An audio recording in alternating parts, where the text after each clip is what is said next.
Hello friends, it's Armstrong here from Mother Miniatures, and today is the 15th of July, and because of that we have a Diecast Mafia build off, and we are working on convertibles. So I have this one in here from the Fast and Furious. It is a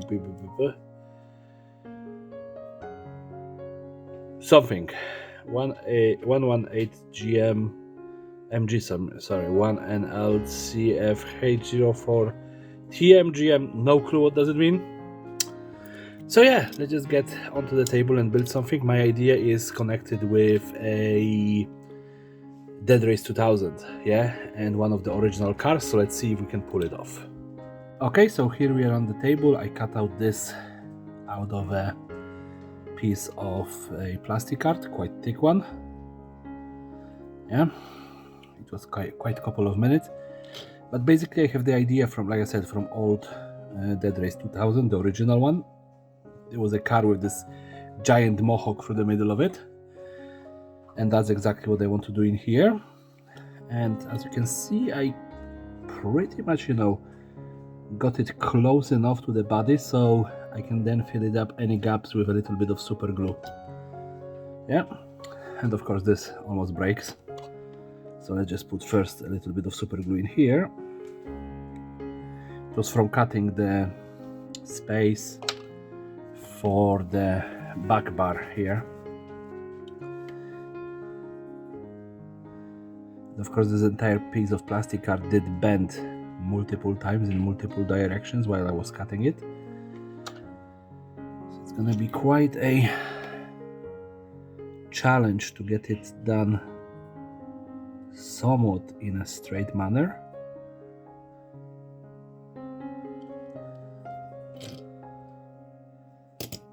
But as you can see, it actually almost clicks into place. So now, accelerant.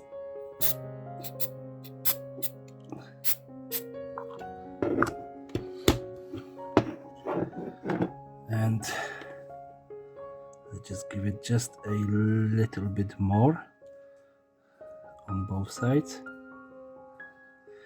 It's not gonna look pretty, yeah, but this is Gaslands at the end of the day, and we can excuse all of that saying they don't supposed to look pretty.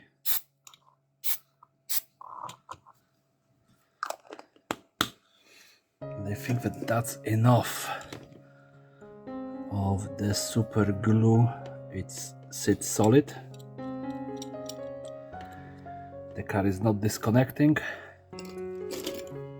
So now we can easily fix up the gaps in the spikes. I did cut it with the just spruce cutters, so all of the cuts are not perfect. But when you think about all of that, this was probably not manufactured, just kind of built by whoever found the car, and that was just attached to it. Of course, the front spike, I want it to be like that. Yeah, just go with that. Super glue, accelerant, and fix it in place. There we go. The spike looks as I wanted it to look, so that's perfect. And now I want to get some gun, and I was preparing this to make some sort of an futuristic sniper / whatever, but then the body that I built didn't actually work out very well. It just became very clunky. So I think that I can attach it on the passenger side, but I'm gonna have to cut out this wire, this handle, and then it should sit in here quite well. So just go with that. Just get the clippers. Let's see what we can do. This wire in here, up to this point. It was actually held by the Necron, whatever was the name of the Mini. Yeah, so I'm gonna have to cut this all out and probably this a little bit as well. Just see. I still want to keep as much of the futuristic look of that weapon as possible.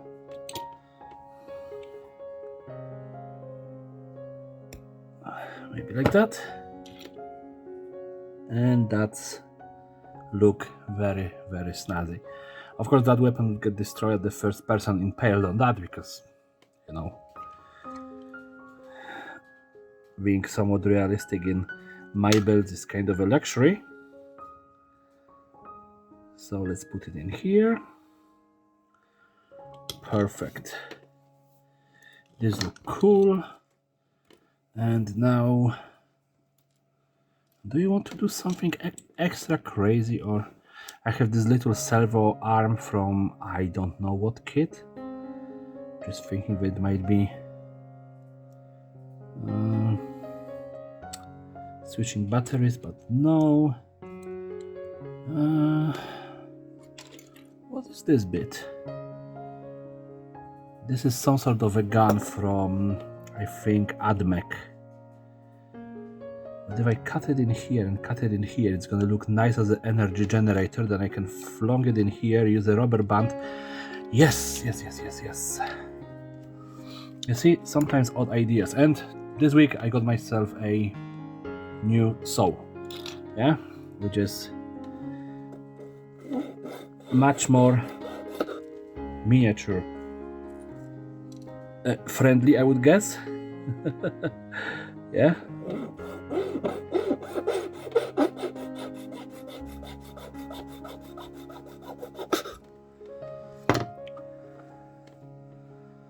Because my other saws have a little bit big teeth for the miniature world,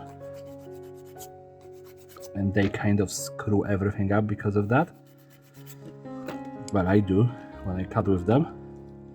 So I can put that in here as a power generator and then use one of the rubber bands to go to the weapon. But then I could clip up that back if I can fit my clippers in here. Okay, perfect. And one of the smallest bands that I have. Come on, bands, come up here. Okay, I'm just gonna cut one off. Smaller or the medium size? Let's try the smallest and the medium. Probably the same. That's the same. That's the same. Now this is a little bit above the smallest. Would that fit on that gun? Yes, that's gonna be perfect. Alright, so yeah, a little bit of futuristic thingy that I never planned on that car, but you know, it rarely ever comes to reality that I plan anything on my cars, so that's completely nothing new. So there you go. Squeeze it in here, then you can put it against the front window and run it against the passenger's doors, maybe just on the side, and to the power battery in here. I'm gonna just cut off in here, make this more flat, so it's actually gonna be sitting better on the car.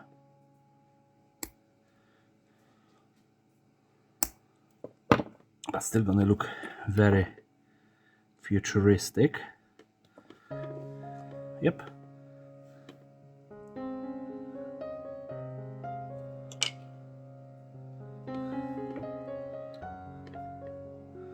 You know, in this case, when I'm building something like that, the set of tweezers that I bought a couple of weeks ago will come in handy, but of course, you know, I have them in my box and I'm almost done with this build. So, yay, what a point.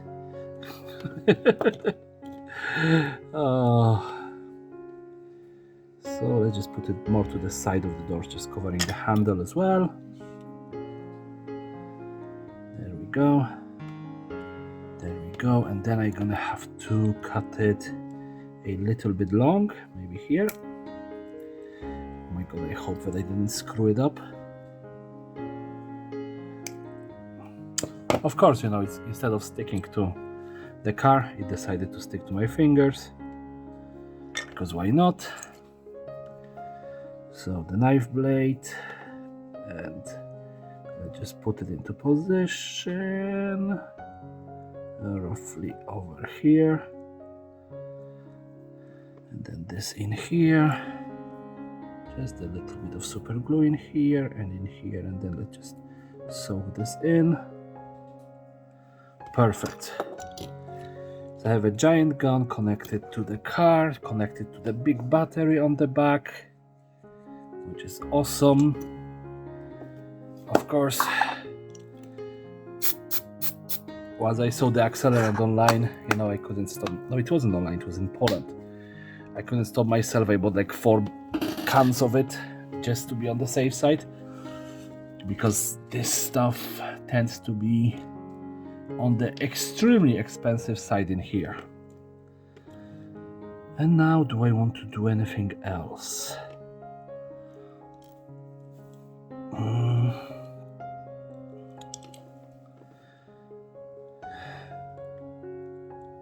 This is always the problem. Once I get to that point, you know, the car looks good enough, yeah? This is futuristic, this is futuristic, this is just, you know, dumb. Yeah, and I always struggle with stopping at that point, because I'm thinking, you know, oh, the later it looks so cool, I can add stuff, it's gonna look even cooler. But I think that I'm gonna stop in here and just get into the painting. So black bomb first, then, well, I'm gonna hopefully not screw up the glass, so I don't gonna have to repaint it. And then we're just gonna go weathering it. It's of course gonna stay metallic because there's no point of switching the colors on it. It looks awesome already, yeah. But I think that I'm gonna make it darker, because pure metallic like that, it's good, but it's not as good as, you know, dark metal. So I'll be right back, just need to black bomb it. So there we go. Recently I splurged and I got myself a Army Painter dry brushes. Yeah, so let me just try to, you know, use one of them first time. First of all, let's just go with the darker metallic color. Yeah, and of course use my dry palette. Yeah, that's the new invention that people are using. Let's just give it a little bit of a dry brush.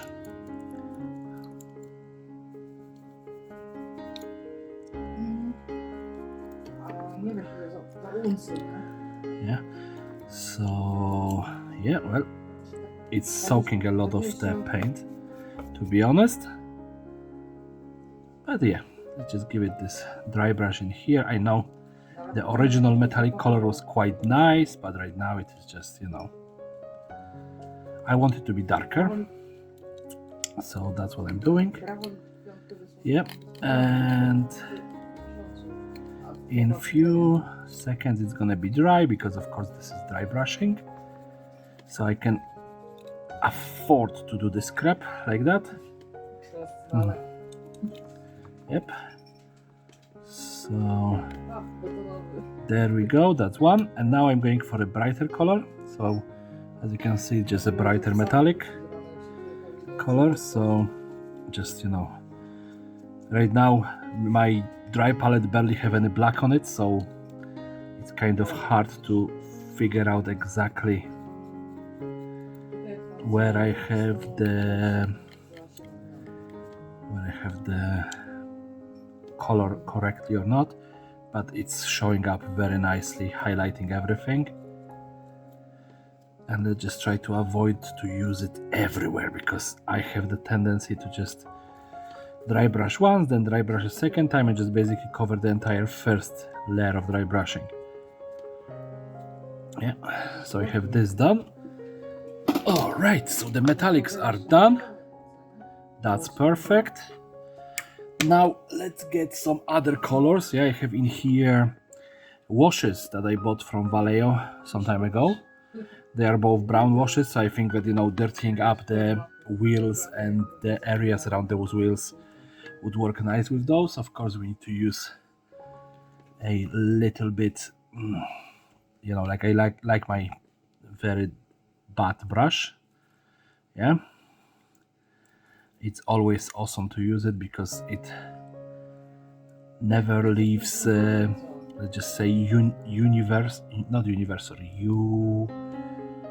come on, English, come back to me, uniform shape on the model.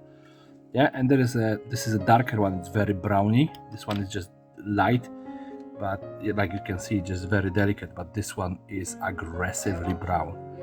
Yeah, so you can see it is fairly aggressively brown. Yep, and it's gonna help me with the wheels, and we can smudge it under the front. Yep, and that would be it with the washes. Now if I only remember which one was which for the cups, but they don't gonna contaminate each other too much, so that's not a big issue. Where is my dark red color? Not dark red, red-ish. So this is contrast ball red. It's not the perfect solution for what I want. Maybe scab red. Yes, that's much better. So scab red, yeah, for blood spatters, because, well, this one, you know, when you think about this entire blade and everything, there's definitely gonna be some blood spattering. Yeah, that's gonna look good. So just a little bit of that. The weapon, of course, gonna be probably covered a little bit in the blood as well. Yeah, perfect. Wheels can have some blood on them, maybe not all of them. There's some blood on the windshield. That's perfect. And now let's just clean it up. And we have our pigments. Yeah, so I have two colors of pigments, light brown and this kind of very oxided one. So I want to, of course, use both of them because, you know, the light brown gonna be working for me as actually I'm jumping the gun here using the pigments, but, you know, since I already have them out, I just want to use them. This is gonna be mostly for representing a dirt on the car, so I want it in the lower part of the car itself. Yeah, so that's dirt on the wheels. That's fine. You know, I try to not overuse it because then for a day or two I'm gonna be finding that pigment everywhere. Yeah, and now the red one, this is for oxidization, so, you know, your rust. Yeah, and I don't want to use too much of it, because then entire car from metallic gonna turn into a what do you call it, into a bloody car. So yeah, let's just give it this. Perfect. I think that's enough, because if I'm gonna use more, this car gonna start looking like one dead corpse. Yep. And now the last thing that I was thinking about doing is this. This is a technical Tesseract glow paint, so I think that it's supposed to be applied on kind of a light looking paint.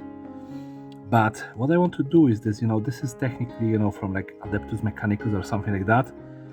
Yeah, but if you just touch those shapes in here, this paint gonna start flowing and just gonna give this little bit faint glow to all of it, and they really don't care if it is just splatter everywhere.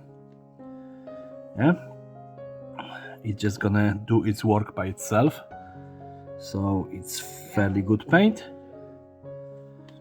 Yep, so in here as well, and I know I usually don't pay that much attention to stuff like that, but I did actually pay attention to painting stuff lately. Yeah, so almost there.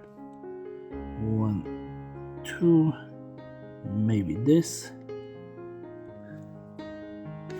And I don't think that we're gonna be able to see anything from this side, so I'll just do these little blobs in here. And what we can probably do, if this, you know, don't gonna soak it up too much, then hopefully this little wire in here gonna get greenish. Yeah, the only issue with it is gonna be it's gonna take probably a week to dry. Although it is quite warm lately, so it might be just a couple of hours. But there we have it. Yeah, it's finished. I'm not gonna be doing anything else to it. I hope that you like it. Let me just grab a spin table and throw it on the spin table. So here we have it, a Diecast Mafia Challenge build. It is a convertible, yeah, from Fast and Furious. I'm actually quite surprised how well it turned out. I think that whoever was making the video for the, the Dead Race 2000, when they actually put that one together, it was not exactly this one because I think it was a Corvette body or something like that. But have a quite good idea with this big spike going through the middle. Yeah. But if you like this video, please rate, comment, and subscribe. Share with your friends, family, and whoever else want to watch it. And this is it for today. Everybody have a great day and take care. Bye.